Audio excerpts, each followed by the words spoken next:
that jobs are just what they are, jobs. They're not a career.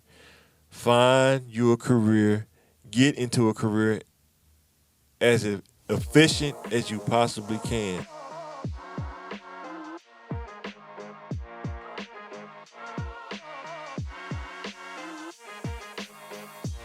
Hey, what's going on, everybody? This Mike checking in, your boy Mike Flair, checking in with you one time. Today, I got a special treat for you. This is something that I'm trying to work on is doing a podcast of just me talking because what I'm working up to is I want to go back and talk to the kids in high school, about to graduate, even college freshmen, kids in college, and let them know about things, give them insight about the workforce.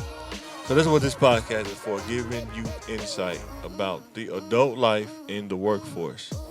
You always hear people say it's all about the brick and mortar, but mostly hear about the bricks and not the mortar. And that's what we're going to talk about. So today, we're going to talk about my resume when I worked, and I'm going to tell you about why education is important. I'm going to tell you when I transitioned from working jobs to transition into a career. Then we're going to have a little fun, talk about tax bracket, things you can afford and do in different tax brackets. Before we get started, I want to say please hit the like button, hit the share button, subscribe, share it on Facebook, share it on YouTube, and be looking for me to speak at a high school soon. Just got to get some time. School's kind of winding down. Workload starting to decrease a little bit. Not the classes are not as heavy, so I'm looking for the spring to try to go around and talk to high schools and stuff. And that's what I'm looking at. And I'm trying to build up a body of work of things that I want to talk to them about. So we're gonna get right into this resume and get this thing started. Mike Thoughts Podcast. This is gonna be in between when we record the Thinking Game podcast. Both coincide with each other, but I want you to get to know me, Mike, as well as when you see me on the podcast, you know my mentality of where I'm coming from. So, as you can see, Mike Flair, he stays on 3416 Rudy Poo Lane in Little Rock, Arkansas, Southwest, that is. Little Rock. Email address. That email address so old, I don't even know if I even still use that email address anymore.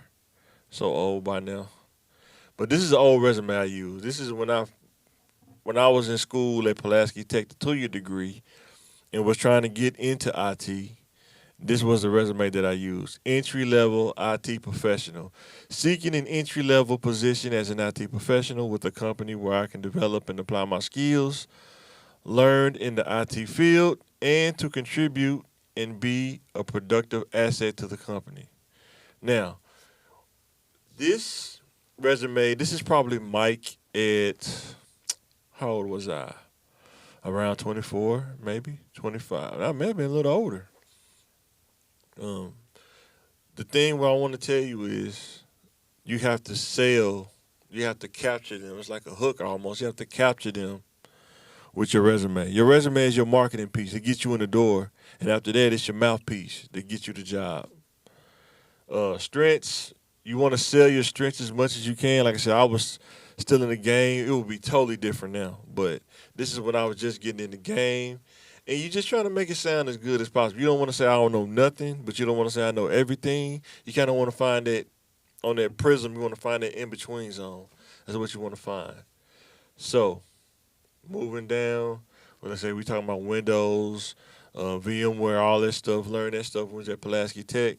I made sure I put that on there. Cisco iOS. That's what we was using in school, but when I worked at the ISP place, it was way more stuff than just Cisco. So hands-on experience, that always helps when you tell them what you're hands-on, what you're good with. Certifications, I had some certifications, but I'm really big on that. I don't want to spend the money on it. I was really cheap. and I didn't want to spend so much money on certification where I would have to move to another state in order to maximize those certifications. Because I always wondered why I didn't really go hard in it, but when I really thought about it, that's where it was at. Uh, 2 year college. Look at this, 2011. Look how old is it? This is 2011. And I wasn't even done with school yet. I was still going. McClellan line, baby. Even though I'm a wolf, went to the school with lines. And I was really kind of, I hung around people, but I really was kind of to myself at the same time, too. Kind of was like a hermit, borderline hermit. So I've had a lot of jobs. I worked in high school the whole time. After ninth grade, junior high, I went to 10th grade in high school. I'm giving away my age. When I went to McClellan, there was only 3 grades. But I worked. BP's not even on here. That wasn't even like a legit like job. You fill out the application. It was just me working, changing tires at BP. If you know, you know. Baseline at Chico. It's like a Chinese gas station now. Hess, I think it's called, but it was called BP back then. It was a gas station and it did full service, a mechanic, tire service, and right before I started, they used to do full service where you could pump people gas, and I think after a while it just stopped. They stopped doing it. But I used to change tires, work there all day, probably get there about 7 in the morning, get off probably about 5 or 6, sometimes later than that. But just changing tires. I didn't want to be a mechanic because they didn't want to pay extra, and that's when I started looking for a legit job. We're still working between both of them, but that's when I got my first legit job as a Baskin Robbins. That was my first legit job that was on paper. Did I have to have a work permit by then? I think I did. I think I was 16, 17. You had to have a work permit to work. It was over there, and it's closed down. That's why I can use the name, because that Baskin Robbins is closed down. It was over there by Euler, by UALR, right across the street. I think it's like a Latino food place now. They've redesigned it so many times. It used to be like a Philly cheesesteak place. Then I think it's like a Latin food place now. So that's what it is now. But it used to be an ice cream place, and I used to work there from '98 to 2001. The cool thing about that job, that was a cool first job. Wasn't too much, wasn't nothing crazy. Just a regular first job, serving ice cream to people. Was a low key ice cream man, Mr. Ice Cream Man. It was serving ice cream, and it was a cool job. Or go there, go to work. I would get out of school. Mom would drop me off. Probably work from about 5 to 9, maybe 10. Come pick me up around 10. And then I go home, go to sleep, get up and go to school. And it was just like, I worked 2 or 3 days a week, however many days they let me work. And that was my thing. But this is what I want to tell the youth, right? The thing about these jobs now, back then, I know I sound old, but back then, I didn't know about IT, working with computers and stuff like that. I just didn't know about those jobs. So this was the best um, that I did at this point. But what I will say is now you have more opportunities to get into a career field earlier than having to work these jobs, and they don't account for a career. These jobs are to lily pad you into your career, just to get you work experience of working in the corporate world. And this was my first time working in a corporate world. It wasn't a hard job. My thing is, I think like this. I pick up on patterns. I pick up on how can I make this job easy and efficient for me. And one thing I picked up on, most people would say that a job is hard, but it's all about your perspective. It's all about how you look at it and your angle of execution. And I made this job so easy that I remember right before what happened was they ended up closing down. I think they closed down when I was in 11th grade. But I remember right before they closed down, it went from steady business it just started slowing down. Like it just started going downhill. I don't know if it was because management, I'm not sure, I can't remember. What I do remember, it just started slowing down. It was so slow that I could literally sit outside on the concrete table and just sit out there and look at cars go by, let the time pass by. And how crazy was that? Like I could have got fired. The manager probably could have rolled by there, because most jobs like that, the managers they ride by, try to see what you're doing and stuff like that.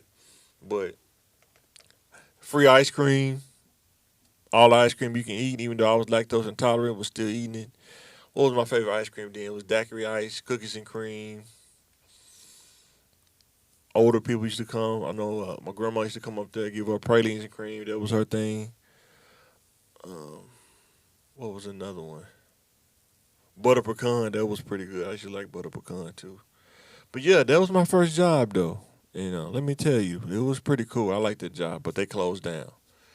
So next job, this job was pretty funny too. Working at Subway. Can I make that bigger? Working at Subway. Now, this job, it was okay. It was on Rodney Parham. I think it's like a revenue office now. They've completely closed down. They're gone.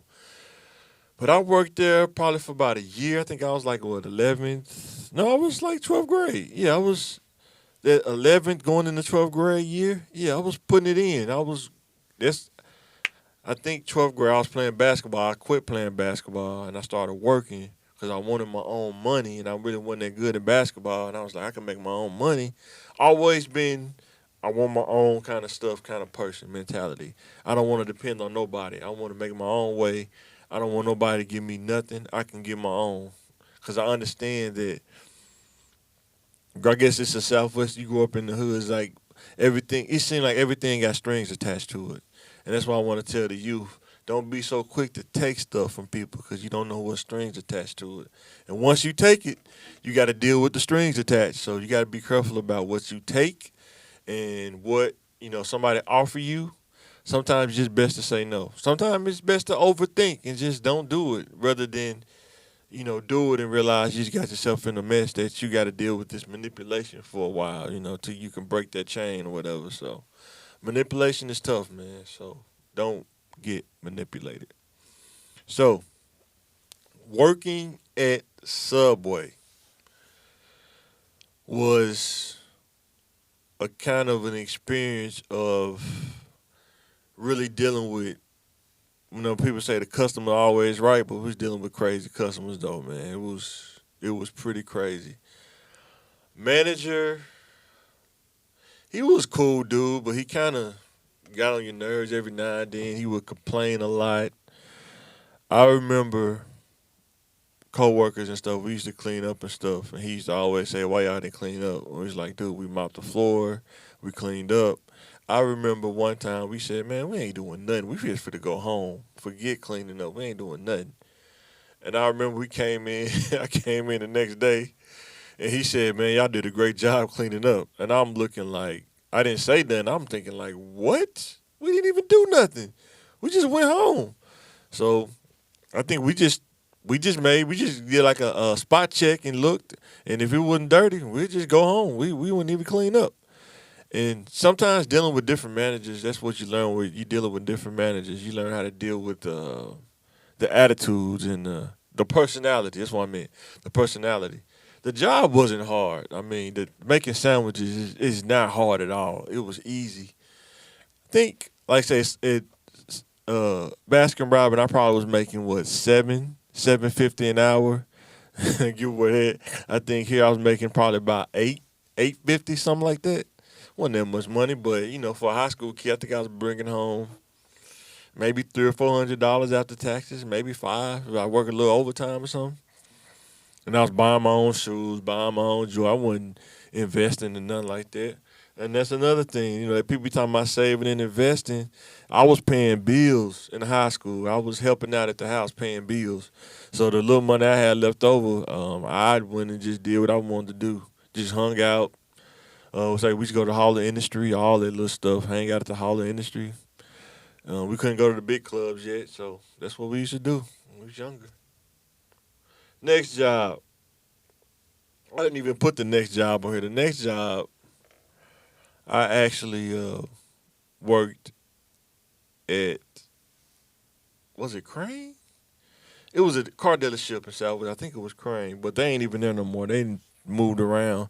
But he still, before I went to St. Vincent, I worked as a lab courier. And no, before I went to St. Vincent, not St. Vincent, St. Rufus. I'm tripping. I don't want to say the company name because they still around. But I worked at this dealership and worked at this detail cars. And that job, man, was monotonous. It was real boring, but it paid the bills. You got paid every week. That was something different. Getting paid every week. You get a check every week. That was pretty cool. But personalities and the manager there really liked people that was on parole and that was on probation that had to work because he could report them and if they didn't work, he could use that as leverage. And the fact that he couldn't really do that with me because I didn't really have a record, I just was working there. He didn't too much care for that. He kind of just told me in so many ways. He really liked people that were on the fringe that he can kind of leverage their job with, with them being on probation or parole. So other little incidents happen. One time he wanted me to clean his tires or something. I was like, no, I'm not doing that. He ended up sending me home. I ended up talking to the general manager about it, and he was like, "Why does he have you cleaning this car? He don't buy. He didn't buy a car." And so ended up getting my job back, and that's when he told me, he was like, these guys got to work. You don't have to work. You can do whatever. You got options. So I took what he said, just took heed to what he said, and I ended up getting a job working at the hospital, St. Rufus Hospital. I can't say the real now. I don't want to get in trouble, but St. Rufus Hospital. This job is when when I first started. I was working the graveyard shift. You worked 7 days on, 7 days off. How cool was that? I thought this was one of the coolest jobs in the world when I first got it. I think I was making about what $8 or $9 an hour. It was something like that. Then with shift diff and all that stuff, it ended up being like 950. It was something crazy like that. But man, it wasn't that much money back then. I thought it was, but it wasn't that much. I think around this time, my mindset was I didn't want to go to school because people should tell me when I was working there, you know what, you should go to school. You should go to school. And I was like, nah, I'm good. My mindset, I was just chasing girls and had a had a nice little car. Had the Monte Carlo. Shout out to my Southwest brothers who know about the Monte Carlo. And school wasn't nowhere on my mind. Just do stuff, hang out, chase girls, and no gain from that at all. Just having fun, just living, I guess what you want to call it. And all these years, you think about this, all these years, it don't account to a career. It's just jobs. It's not a career. I didn't even think about what a career even was. I was just working and thought if I just worked, I'm good. So after I left St. Vincent, why do I keep saying St. Vincent? St. Rufus. I went to American Red Cross and they closed down now too. They're not even open anymore.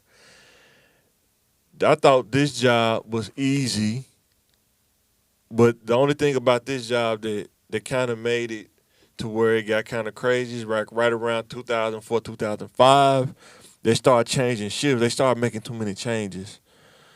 1 minute I was working the graveyard shift, then we went to working three shifts, and I was working like 2 to 11 or 11 to 7, mostly 2 to 11 shift. Then the personality started kicking in. Sometimes when you work at these jobs, you got to deal with people that's outside of your department that you deal with the hate. It was just this one department. They used to complain about stuff that just didn't make sense.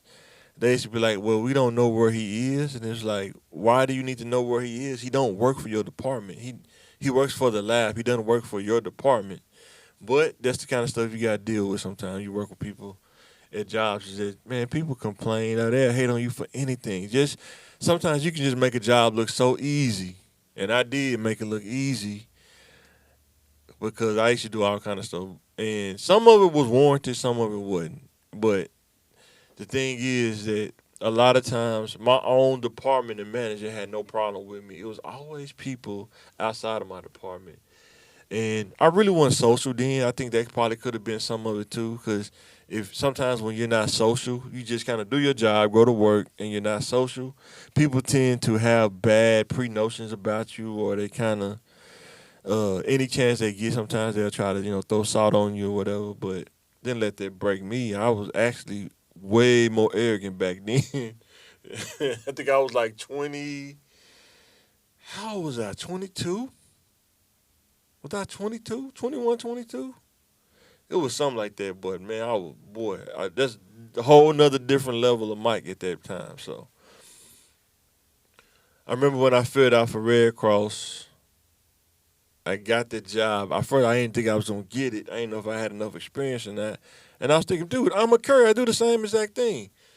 But I got that job, and shout out to Chuck, man. Rest in peace, man. He died. He had like a brain tumor that he would beat it, and it kept coming back, and it came back. I think I had left by then, but this job was actually really cool. But this job is when I really start to realize that working jobs and not having an education is not going to cut it.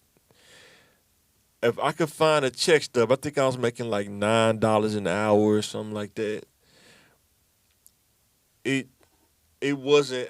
I think I started. Well, I was like got to about 25, 26, something like that. Somewhere 24, 23, 24, somewhere in there. I started realizing that that is not enough to do the things you need to do. I think I was roommating. I was living. That's when me, Marcus, Leroy, we call it my boy Marcus. Rest in peace to him. Fam. First it was me, BJ, and Fam. We roommated. We was paying like $300 a month because it was like 900 for renting utilities, renting out my mom's house, and then BJ ended up moving out, and then Marcus moved in, and we was just doing it like that for a couple years, paying like 300 a month, something like that, and I couldn't afford to pay 900 on my own working at Red Cross. I could, it was insane. There's no way I could have done it. I think that was more than what I was bringing. I think I was bringing home about $500 or $600 a month, the most. But the job was pretty cool. I used to have to drive to Jonesboro at night. I get there by nine. Get to Jonesboro about 11. And then if I didn't have to go to Batesville, shoot back to Little Rock, get there around about 1. And the thing that was crazy was you had to work your 8 hours. So what I would do was if I got back early, if nothing happened, van worked and everything. I really never had a problem at the van either because I didn't really drive it crazy like that. Was I would go home and take a nap and then wake up and go to work and clock out. No problem. Job was that easy. As long as you deliver the blood to the guy so he can get to St. Louis on time, and you get the blood from there and bring it back, you're all good. The blood was packed in boxes with dry ice, so you could ride around in it for a long time. And this is one of those jobs that if you couldn't manage your own time, you would find yourself getting in so much trouble because you got too much free time in between and doing the actual job. I did that probably for about 2 or 3 years, and then I ended up switching to the graveyard shift again. To the graveyard shift, working like 12 to 8, coming in at midnight and getting off at 8. The only thing about that is I think that's when I really started to realize I got to figure something out, but I still was kind of procrastinating a little bit. I thought I was fine. And I think this is when I started working 2 jobs now. I'm still working at Red Cross, and now I'm working at LaQuisha Inn. I'm not going to say their real name because they're still around too.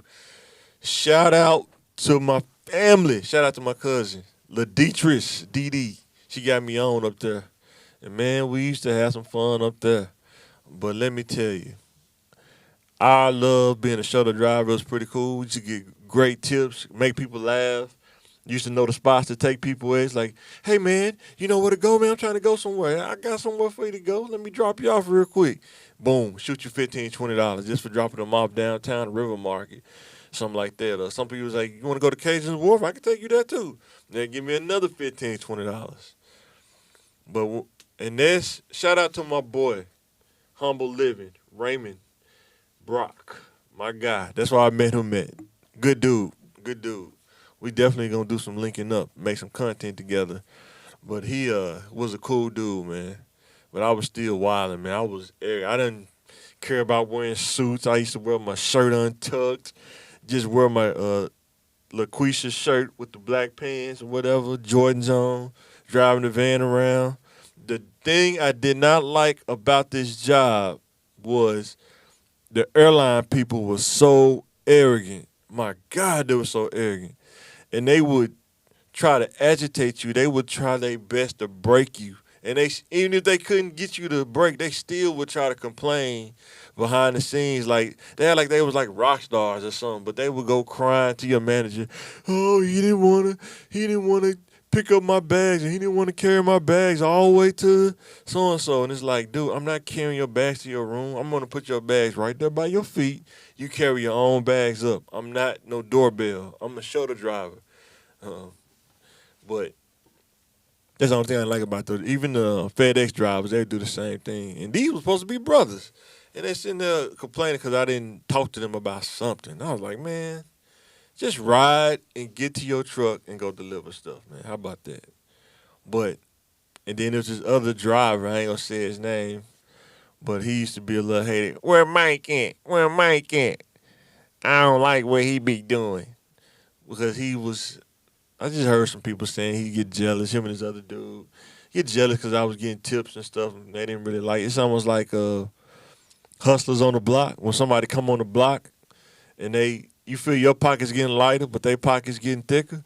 And the thing is, I didn't say nothing. I was low key. I didn't say how much money I got, but I think they knew that people were referring, they were asking for me, they were rather ride with me sometimes. Right before they got out, they're like, nah, we'll wait on Mike to get here. And I think they felt that in their pocket, they was getting mean about that, start hating and stuff. But you're gonna deal with haters on jobs, y'all. That's kind of how it works. To the youth, you're gonna deal with haters. You have to find that balance within yourself to not let it affect you to where you react. You're so reactionary. I had to learn that. I think I learned that from working at at this job, not Red Cross, 'cause it was really laid back, but at St. Rufus, it was some hating at Red Cross, couple dudes, but most of the time, like I said, when I was working at LaQuisha Inn, man, those guys, they act cool in front of you. They'll, try to shake your hand, everything all cool, ha ha ha. Then when you walk off, who this dude, they be hating behind your back. So, and what ended up happening there was, they got like some new managers in there, and this happens all the time. New manager, new a turnover, new management come in.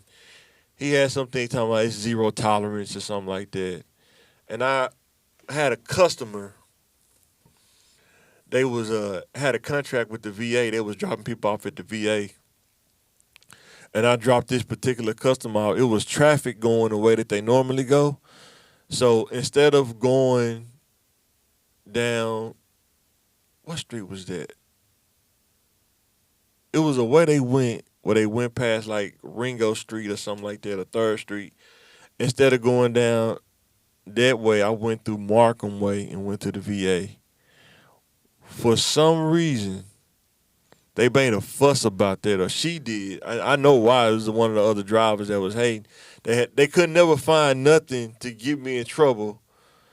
And there was one thing. They said that I got in the van. I smelled like I was reeking. Like I smelled like marijuana or something like that.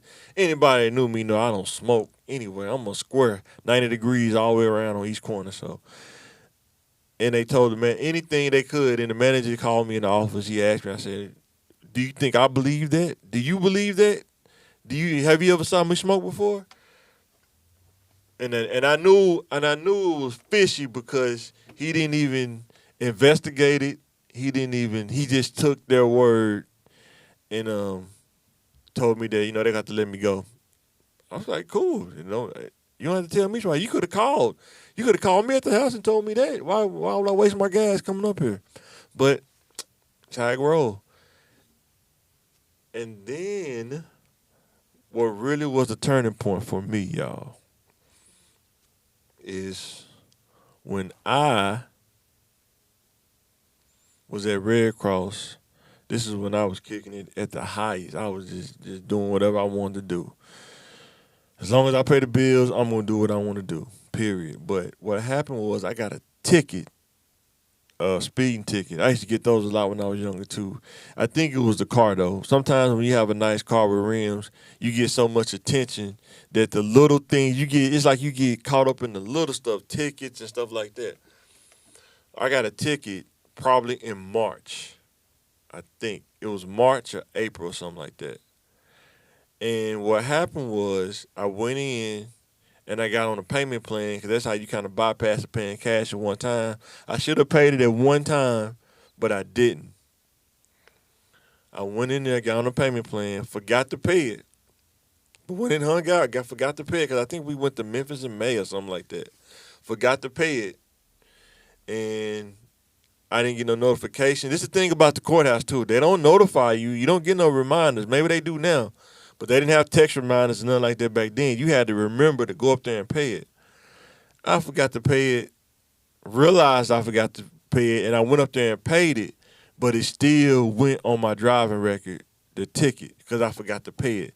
And that's the thing. You want to get on a payment plan or pay it in cash because when you get on probation, it don't go on your driving record. And with me being a courier, they had just put in a policy, too. This is what was crazy at Red Cross that the insurance is so high that if you get anything on your record, if you're a driver, they will have to let you go because they're not gonna pay the extra money for your driving record. So I got the ticket in March, paid it. I think it was in June when I realized that I need to pay it. And I said, okay, I'm good. October come around. I think they check September, October come around. I think they check your insurance. They run a check every few months or something like that. And boom, I go into work one Sunday night to run some stuff to Jonesboro and my manager there. And I'm like, Chuck ain't never here on no Sunday. What's going on? I'm thinking everything cool. It's not even on my mind that I forgot to pay this ticket or nothing. I walk in the office, he in his office with the paper in his hand. He said, Mike, come here, let me talk to you. And he said, man, I hate to do this, man. And he said, man, did you forget to pay a ticket or something? And I was like, oh, I did, but I paid it though. But he was like, nah, I hit your record, man, so we're going to have to let you go. And, man, my heart dropped that night. I remember that night, man. But the best thing that came out of that was I had to swallow my pride, had to humble myself. I had to go to the unemployment office, had to fight for that because they tried to fight it, and I ended up getting it still. And my mom told me, she said, you helped me out all this time. Now it's time for you to help yourself. You should go to school. Now I'm thinking this is the first time me ever going to college, period. I didn't take the ACT. I didn't take the SAT. I didn't take none of that. So when I went to Pulaski Tech, I started looking at different things. Like, what can I take that I don't have to take the SAT or ACT? And it's like, well, you can get a technical certificate. This was the one in Saline County. They had just opened up out there. So when I first went to school, I got a job. When I first went to school, I was on unemployment still too. Went to class for auto body, painting auto body, something like that. Shout out to my man Jacob Stanley. I think he still worked there. He was a cool dude. I'm telling you right now, he was a crazy dude. He was a pretty cool dude though. But when I was going there, this is my first time going to school, period. Like after high school, period. I started realizing how you can learn skill sets, not going to school per se just for the degree, but to go to learn a skill set that you wouldn't be able to learn on your own. Because let's say if you want to own a business, it's some things about businesses that you may not know. You just learn it on the fly. But if you can be armed with that information before you own a business, like knowing how to keep up with your books, accounting, knowing how to keep up with your taxes, paint body, knowing how to actually sand the car down, knowing what sander to buy, knowing what a paint booth is, like a legit paint booth, knowing what a paint booth is, knowing how to fix a dent, knowing how to pull out, use a frame machine, all this kind of stuff. Learning this stuff before you get into the field was pretty awesome. One thing, that's why I say shout out to Jacob Stanley. When I got done with the program, it was like a certificate. I think it was like 2 semesters or something like that. He told me that there's more to me than just being a certificate in auto body. Because you were saying I was picking up on it too fast. He just sit back and watch different students. He's like, you pick up on this too fast, and I think you need to go to school, like actually go to school for some other stuff too, not just this. And I'm glad I listened to him because he never really told nobody stuff like that. He kind of told me, they pulled me to the side, told me that behind the scenes. Really cool guy. People think he hard to deal with, but I kind of understood his personality. It's just how he was. He was just a pretty cool dude, though. Now, while I'm in school, unemployment, right? I was on it for a while. I think I was on it for years. It started to run out. I said, I need to get me a job. I think I was still on the, I think I was just getting done with auto body and paint. And I started going to the Pulaski Tech in North Little Rock now. And this is the Big Blue store, Walmart. Can't say the real name, guys, so I had to remix it. Walmart. Worked there for like a year. I was going to Pulaski Tech for computer information systems networking, routers and switches, Cisco stuff, routers and switches. When I worked this job, I think I was still doing unemployment and working this job. But when I worked this job was, I started to realize that I ain't no person that's gonna work no regular job. I ain't no regular job kind of person. This ain't me. Walmart, this ain't me. This is definitely not my cup of tea. I'm not saying about everybody. I'm talking about Mike Flair. This ain't my cup of tea. This ain't it. However, working there, it motivated me to go to the next level. I just had to be patient and finish school or get close to finishing. So what I did was, when I went to Pulaski Tech for networking, I talked to a counselor or an advisor, and I realized real fast that a college advisor is just there to advise you, but you still make your own schedule. You pick your own classes.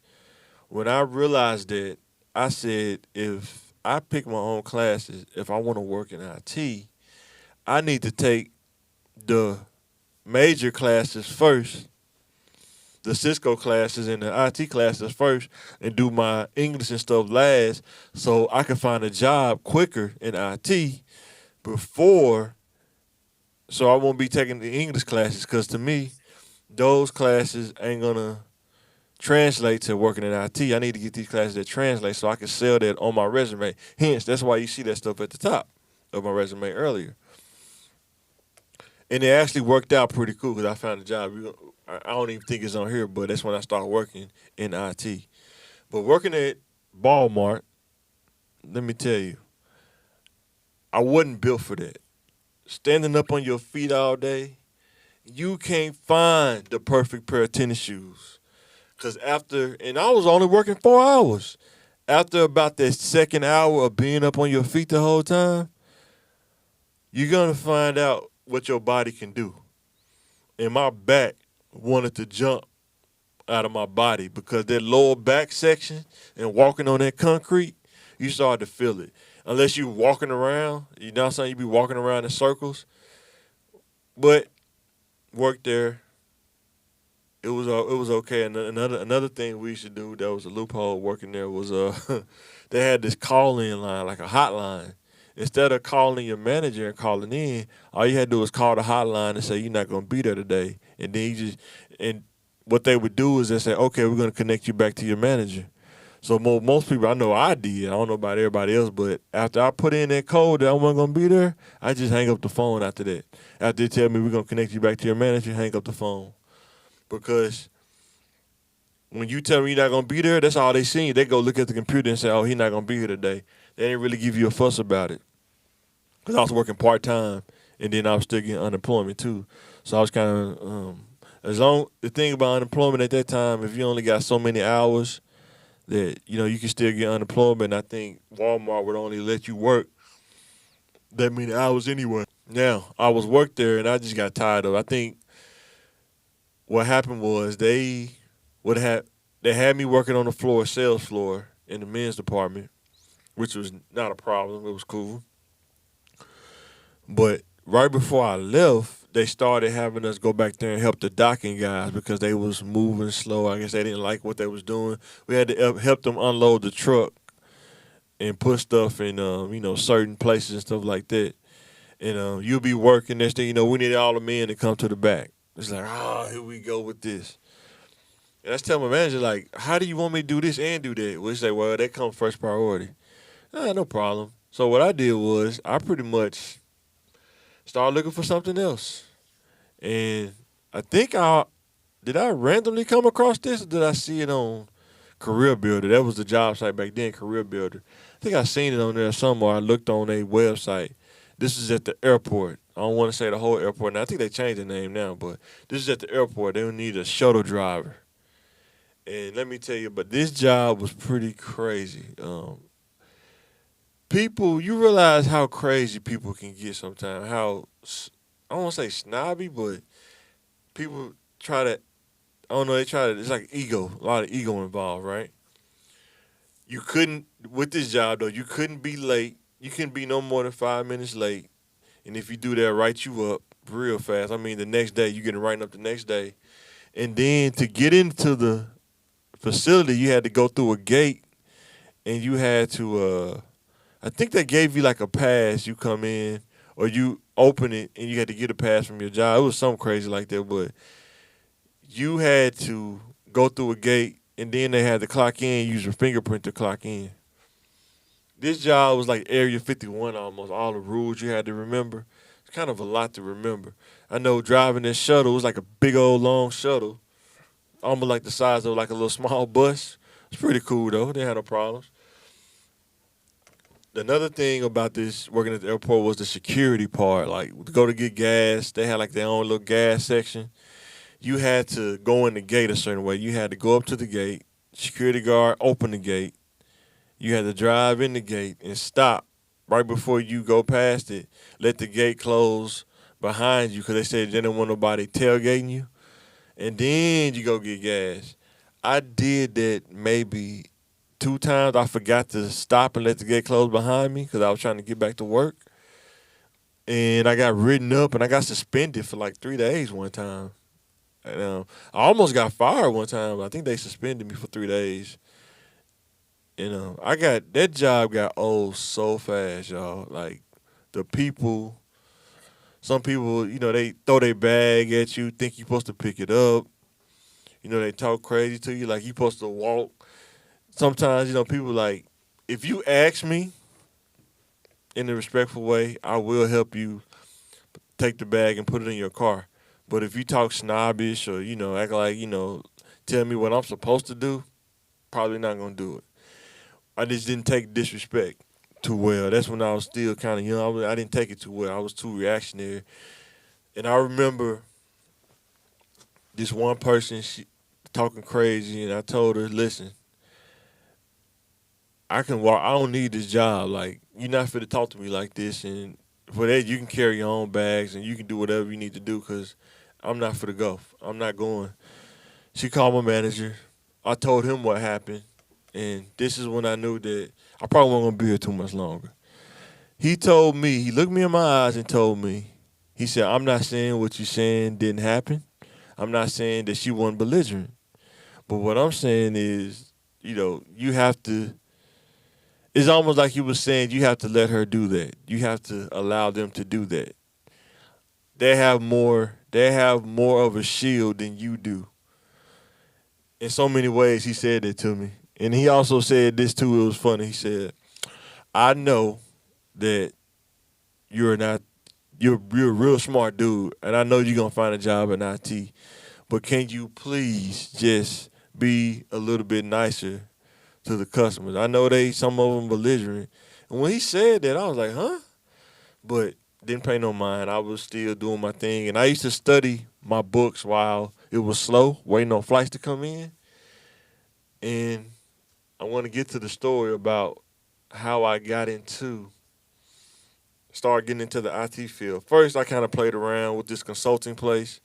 It was just a little bit stuff here and there. They had like little odd jobs. I would work at, I think it was the Walmart. It was the one in Bryan, I think, something like that. I would go there in the middle of the night. They would be running cable and stuff like that, data cable, Cat 6 or whatever. Pretty cool little situation. I needed that for the experience to try to get my foot in the door. But that next step, and I'll probably stop it right here. It's not even on here. Is that shout out to my boy KC Bell, baby. KC, he got on first.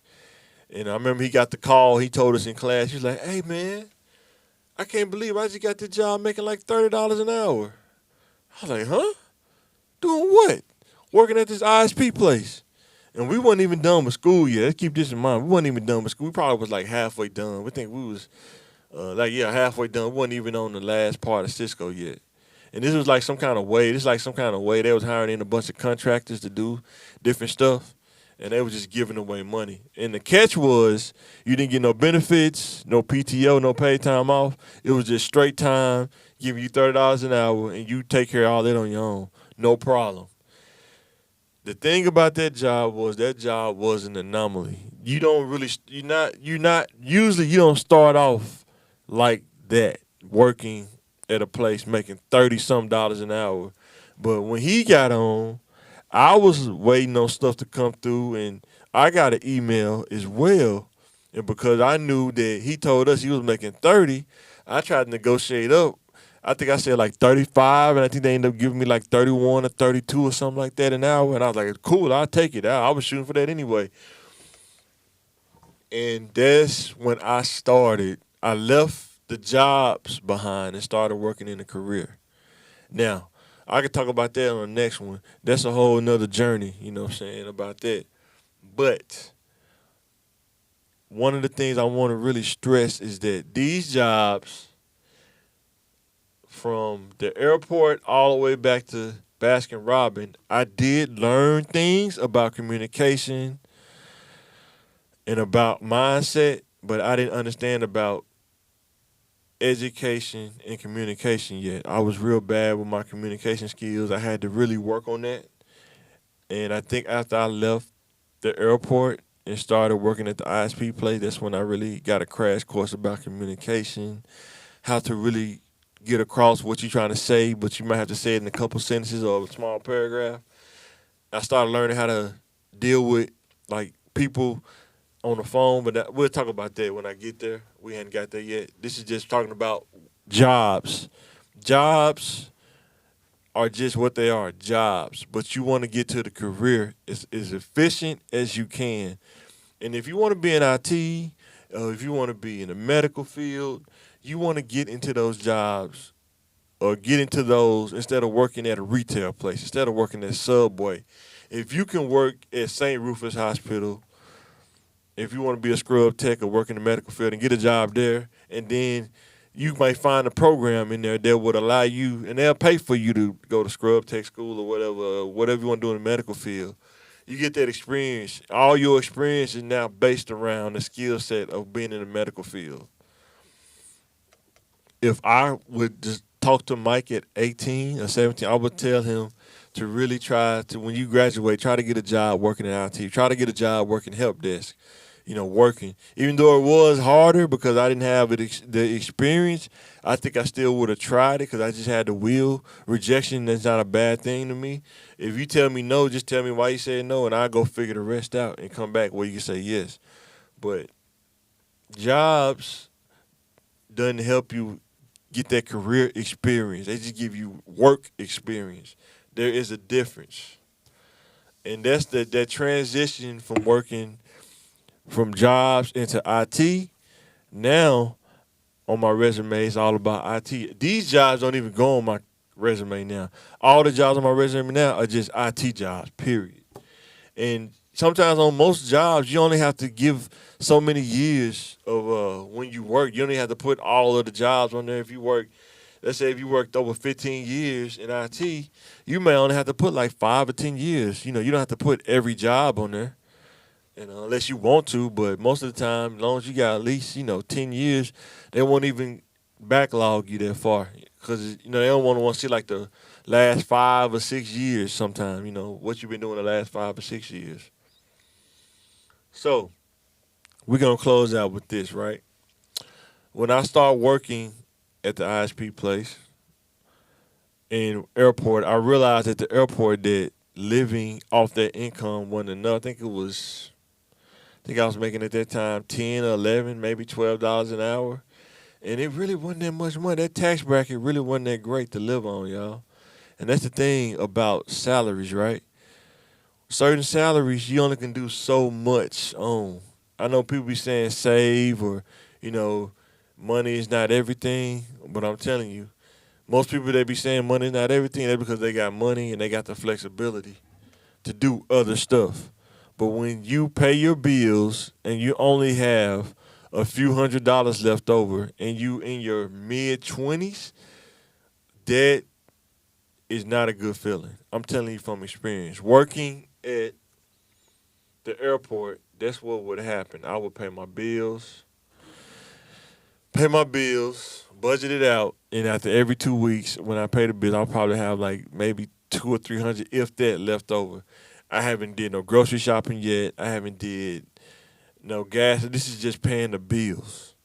And then once you start putting gas in your car, getting groceries, you might be down to 150. That's supposed to last you for 2 weeks.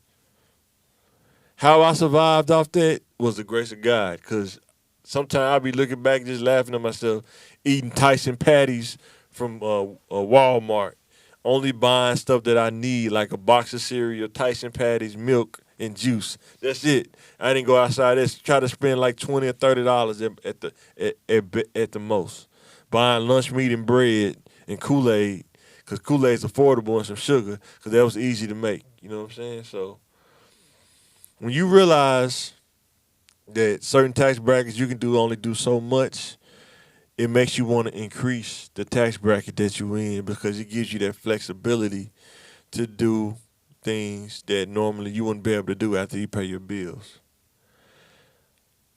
I've talked long enough. I wanted to share this story of working jobs and let you know that jobs are just what they are, jobs. They're not a career.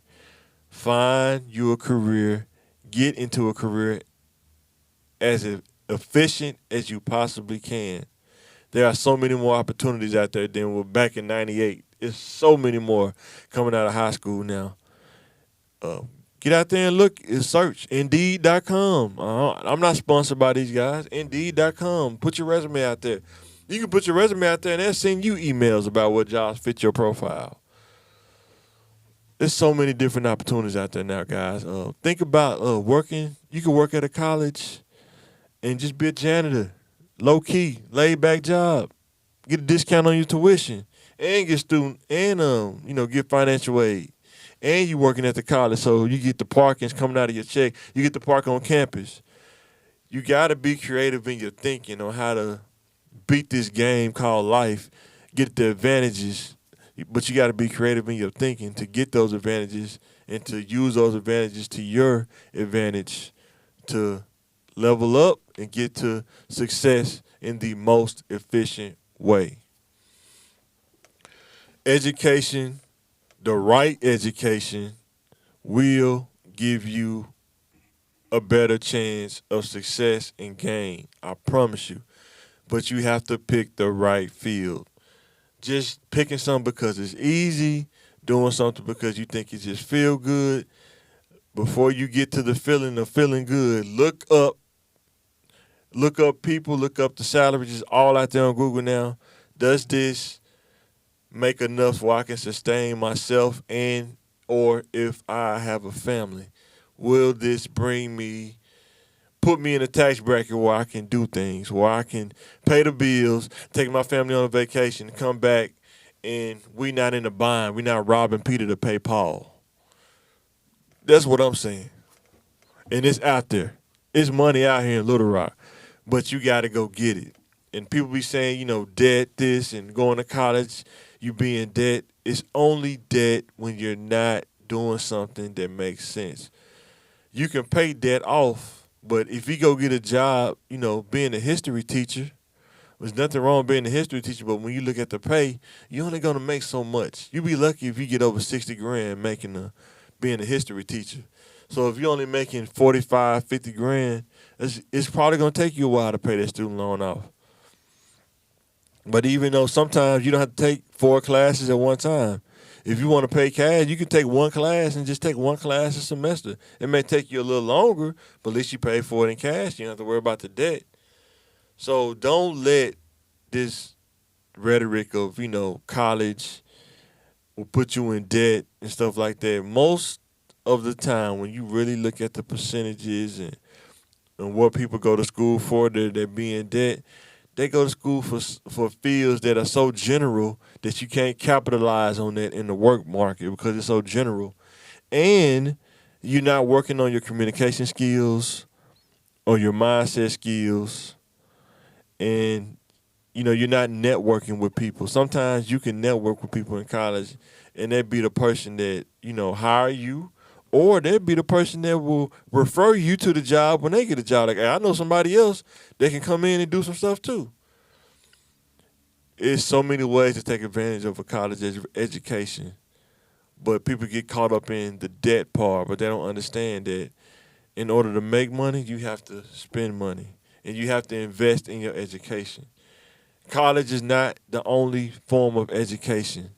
College, you got apprenticeships, you got trades, where it's like cutting hair, cosmetology. There are so many ways to get educated and get a skill set. Not college is not the only way. And my thing I want to tell you is do something, not nothing.